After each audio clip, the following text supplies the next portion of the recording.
அன்பார்ந்த நண்பர்களே, தமிழ்நாடு அரசினுடைய சார்பில்,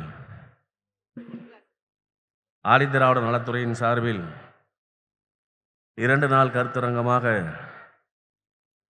அல்லது பண்பாட்டு நிகழ்வாக நடைபெறக்கூடிய ஆதி கலை கோயில் என்ற இந்த பண்பாட்டு நிகழ்வில் பங்கேற்று பேசுவது மிகுந்த மகிழ்ச்சி அளிக்கிறது. நான் இன்று பேச இருப்பது உண்மையாகவே மிக முக்கியமான ஒரு தலைப்பு. இன்றைய தமிழ்நாடு அரசும் இன்றைய ஆதிதிராவிட நலத்துறையும் ஆதிதிராவிட நலத்துறையுடைய அமைச்சராக இருக்கக்கூடிய அண்ணன் மதிவேந்தன் அவர்களுக்கும் மீண்டும் என்னுடைய நன்றியை நான் தெரிவித்துக் கொள்ள விரும்புகிறேன். இன்று நான் பேச இருக்கிற தலைப்பு எனது இலக்கிய ஆசான்கள் என்பது. இங்கே என்னை அறிமுகம் செய்தவர்கள் 3-4 புத்தகங்களை மட்டுமே கூறினார்கள். நான் இதான் அரசு நிகழ்ச்சி என்பதற்கு ஒரு ஆதாரம். யார் பேச வருகிறார்கள், அவர்கள் என்ன இலக்கிய பணி செய்திருக்கிறார்கள் என்பதை கூட சரியாக நோட் செய்யாமல் பேசுவது என்று தெரிகிறது. எனது இலக்கிய ஆசான்கள்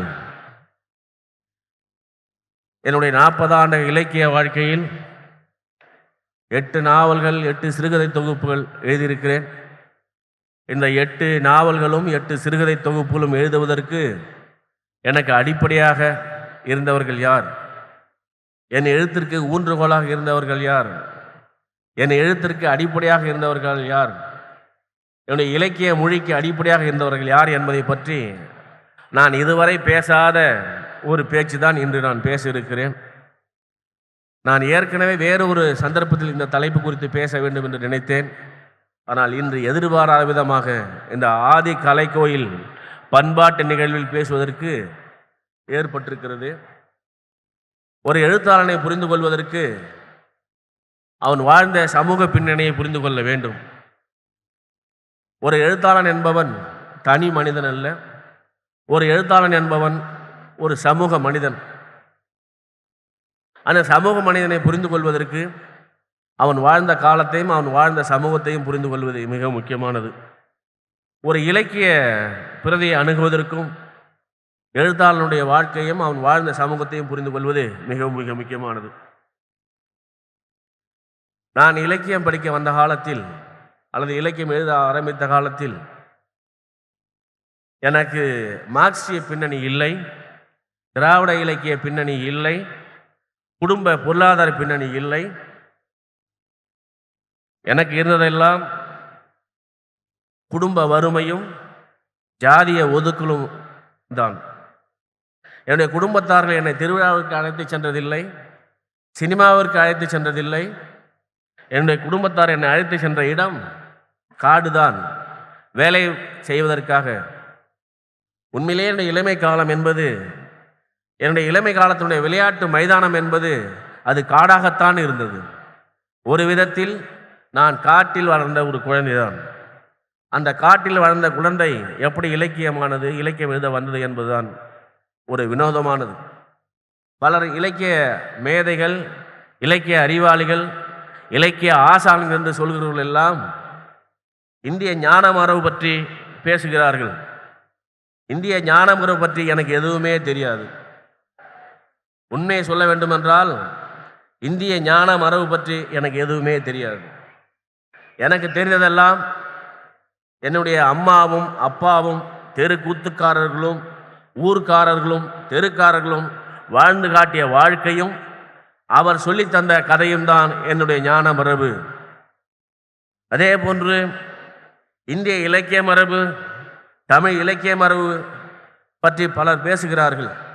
எனக்கு இந்திய இலக்கிய மரபு பற்றியும் அல்லது தமிழ் இலக்கிய மரபு பற்றியும் அப்போது எனக்கு எதுவுமே தெரியாது. எனக்கு தெரிந்ததெல்லாம் என்னுடைய அப்பாவும் என்னுடைய அம்மாவும் என்னுடைய தெருக்காரர்களும் என்னுடைய ஊர்க்காரர்களும் வாழ்ந்த வாழ்க்கையும் அவர்கள் வாழ்ந்த பெற்ற அனுபவத்தின் மூலமாக சொன்ன கதைகளும் தான், அல்லது எங்களுடைய ஊரில் நடைபெற்ற திருவிழாவில் கூத்தாடிகள் வந்து நடத்தி காட்டிய கதைகளும் காட்சிகளும் வசனங்களும் தான் என்னுடைய இலக்கிய மரபாக இருந்தது. இந்த இலக்கிய மரபுதான் என்னுடைய இலக்கியத்திற்கு அடிகோலிட்டன. என்னுடைய ஏன் இந்திய மரபு பற்றி தெரியவில்லை, இந்திய இலக்கிய மரபு பற்றி தெரியவில்லை, இந்திய ஞானம் பற்றி தெரியவில்லை, இந்திய உளவியலை பற்றி தெரியவில்லை என்றால், பல 100 ஆண்டுகளாக என்னுடைய குடும்பத்தாருக்கும் இலக்கியம் தெரியாது, இந்திய மரபு தெரியாது, இந்திய இலக்கியம் தெரியாது. காரணம், அவர்கள் பல 100 ஆண்டுகளாக படிக்கக்கூடாது என்று ஒதுக்கி வைக்கப்பட்டவர்கள். ஆகவே அவர்கள் எனக்கும் இலக்கியத்தை கற்றுத்தரவில்லை. மாறாக அவர்கள் எனக்கு கற்றுத்தந்ததெல்லாம் வாழ்க்கையைத்தான், உழைப்பைத்தான், இயற்கையை அறிந்து கொள்வது எப்படி என்பதைத்தான். அவர்களுக்கு இலக்கிய மரபு மிக முக்கியமல்ல, இந்திய ஞான மரபு முக்கியமல்ல. இந்திய ஞான மரபு என்பதும், இந்திய அறிவியல் மரபு என்பதும், இந்திய இலக்கிய மரபு என்பதும் இந்துத்துவா மரபுதான், இந்து மதத்தினுடைய மரபுதான் என்பதை நான் இங்கே நினைவுபடுத்த விரும்புகிறேன்.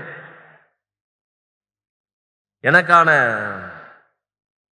ஞானம் என்பது, எனக்கான அறிவு என்பது, எனக்கான மொழி என்பது உழைப்புத்தான், காடுதான், காட்டில் வளர்ந்த செடி கொடி மரங்கள் தான் எனக்கான இலக்கியமாக இருந்தது, என்னுடைய ஞானமாக இருந்தது.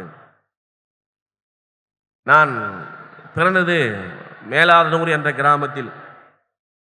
அந்த ஊரில் இருந்த ஓடை, அந்த ஊரில் இருந்த புளிய மரம், அந்த ஊரில் இருந்த ஆலமரம், அந்த ஊரில் வாழ்ந்த மனிதர்கள், அவர்கள் வாழ்ந்த வாழ்க்கை தான் என்னுடைய முதல் இலக்கிய ஆசான்கள். அதன் பிறகு நான் கழுதூர் என்ற ஒரு ஊருக்கு வருகிறேன். அந்த ஊரில் இருந்த மனிதர்கள், அந்த தெருவில் இருந்த மனிதர்கள், அங்கு இருந்த மரம், செடி கொடி, ஆறு, ஓடை, இவைகள் தான் என்னுடைய 2வது இலக்கிய ஆசான்களாக இருந்தது. நான் 6 முதல் 8ஆம் வகுப்பு படிக்கும் வரை எனக்கு பக்கத்தில் உட்கார்ந்தால் தீட்டுப்படு கொண்டு ஒதுங்கி சென்று உட்கார்ந்தார்கள் அல்லவா அந்த மாணவர்கள், அவர்களும் என்னுடைய இலக்கிய ஆசான்கள் தான். தீட்டுப்பட்டு விடும் என்று என்னை தெருவாசல் நிற்க வைத்து, கையை குவித்து நிற்க வைத்து, சொம்பிலிருந்த தண்ணீரை தூக்கி ஊற்றி அந்த பெண் இருக்கிறார் அல்லவா, அந்த பெண் எனக்கு ஒரு இலக்கிய ஆசான் தான். அதே போன்று ஒரு காட்டிற்கு, உங்களுக்கு கிராமத்தில் ஊருக்கு தெரியும், காட்டுக்கு செல்லும் போது வழியில் இருக்கக்கூடிய கிணற்றில் தான் தண்ணி எடுக்க வேண்டும். அப்படி ஒரு கிணற்றில் நான் தண்ணி எடுக்க போன போது, தண்ணியை கயிறை கட்டி தண்ணி எடுத்துட்டு இருக்கும்போது, நான் இந்த சமூகத்தை சேர்ந்தவன் என்பதற்காக அந்த குடத்தை அப்படியே பிடுங்கி அந்த தண்ணீர் இல்லாமல் அந்த கிணற்றுக்குள்ளே வீசிய சட்டித்தலை உடையார் என்பவர் என்னுடைய இலக்கிய ஆசான்கள் மிக முக்கியமானவர். செவ்வேரி என்ற கிராமத்தில் எனக்கு மாட்டு கொட்டைகள் உட்கார வைத்து சோறு போட்ட அந்த ரெட்டியார் வீட்டு பெண்மணி இருக்கிறார் அல்லவா, அவர் என்னுடைய இலக்கிய ஆசான். ஒரு பெண், நான் 6வது படித்து கொண்ட காலத்தில் என்னை பண்ணை வேலைக்கு ஒருவர் கூப்பிட்டார். வருடத்திற்கு 2 மூட்டை சோளம், தீபாவளி பொங்கலுக்கு வேட்டி துண்டு, 3 வேளை சோறு, பண்ணை வேலைக்கு வருகிறாய் என்று கூப்பிட்டார் அல்லவா ஒரு பெண். அந்த பெண் என்னுடைய இலக்கிய ஆசான். என்னுடைய வாழ்க்கையில் மறக்க முடியாத இந்த மனிதர்கள் தான் என்னுடைய இலக்கிய ஆசான்களாக இருக்கிறார்கள். ஒரு பறையன் எப்படி சைக்கிளில் செல்லலாம் என்று கேட்டு, சைக்கிளில் இருந்த டயரில் இருந்த காற்றை பிடுங்கி விட்டு என்னை நடக்க விட்டார்கள் அல்லவா, அவர்கள் என்னுடைய இலக்கிய ஆசான்கள் தான். அதே போன்று என் தோளில், என்னுடைய வகுப்பில் இருந்த மாணவன் என் தோளில் கை போட்டதற்காக பறையந்தோளில் கை போட்டியான்னு அவங்க அப்பாட்ட சொல்ல போகிறேன்னு அழைத்து கொண்டு போனான் அல்லவா, அந்த மாணவன் என்னுடைய இலக்கிய ஆசான்களில் ஒருவன். கோட்டா பையன்கள் என்று ஒதுக்கியவர்கள், கிண்டல் அடித்தவர்கள் எல்லாம் என்னுடைய இலக்கிய ஆசான்கள் தான். நான் விரும்பிய, ஆசைப்பட்ட, காதலித்த பெண்கள் எல்லாம் என்ன சமூகம் என்று தெரிந்த பிறகு ஒதுங்கி போனார்கள் அல்லவா, அவர்கள் எல்லாம் என்னுடைய இலக்கிய ஆசான்கள் தான். என்று இது போன்ற இலக்கிய மேடைகளில் கூட தலித் எழுத்தாளர் என்று அறிமுகம் செய்கிறவர்கள், தலித் என்று வகைமைப்படுத்துகிறவர்கள், எப்பொழுது பார்த்தாலும் எல்லா மேடைகளிலும் இவர் தலித் எழுத்தாளர், தலித் இலக்கியவாதிகள் என்று அறிமுகப்படுத்துகிறவர்கள் இருக்கிறார்களா, அவர்களிடம் மோசமான ஜாதிய பற்றாளர்கள் யாருமே இல்லை என்பதுதான் என்னுடைய கருத்து. அந்த ஜாதிய பற்றாளர்களும் என்னுடைய இலக்கிய ஆசான்கள் தான்.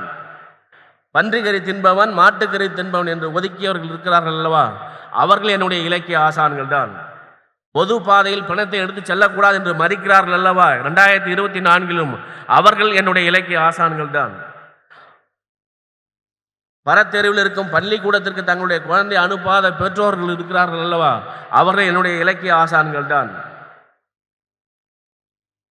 ஜல்லிக்கட்டு மதுரை கடந்த ஆண்டு ஜல்லிக்கட்டில் 21 காளைகளை அடைக்கதற்காக அவன் ஒரு தாழ்த்தப்பட்டவன் என்பதற்காக அடித்து அவமானப்படுத்தினார்கள் அல்லவா, அப்படி அடித்து அவமானப்படுத்தியவர்களும் என்னுடைய இலக்கிய ஆசான்கள் தான். ஜனாதிபதியாக இருந்தாலும் எம்எல்ஏ அல்ல, எம்பி அல்ல, மந்திரி அல்ல, இந்தியாவுடைய ஜனாதிபதியாக இருந்தாலும் அவர் தலித் ஜனாதிபதி என்று சொல்கிற மனோபாவம் இருக்கு அல்லவா, இந்திய மனோபாவம், தமிழ் மனோபாவம், அந்த இந்திய தமிழ் மனோபாவமும் என்னுடைய இலக்கிய ஆசான்கள் தான். நான் ஜாதி பார்ப்பதில்லை என்று சொல்கிற மேதைகளும் என்னுடைய இலக்கிய ஆசான்கள் தான்.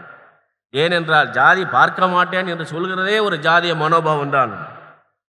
நான் இலக்கிய எழுத வந்த காலத்தில் எனக்கு திருவள்ளுவரை தெரியாது, கம்பரை தெரியாது, இளங்கோடிகளை தெரியாது, சித்தர்களை தெரியாது, பக்தி இலக்கியம் தெரியாது, சிற்று இலக்கியம் தெரியாது, உரைநடை இலக்கியம் தெரியாது, ஐரோப்பிய இலக்கியம் தெரியாது, அமெரிக்க இலக்கியம் தெரியாது,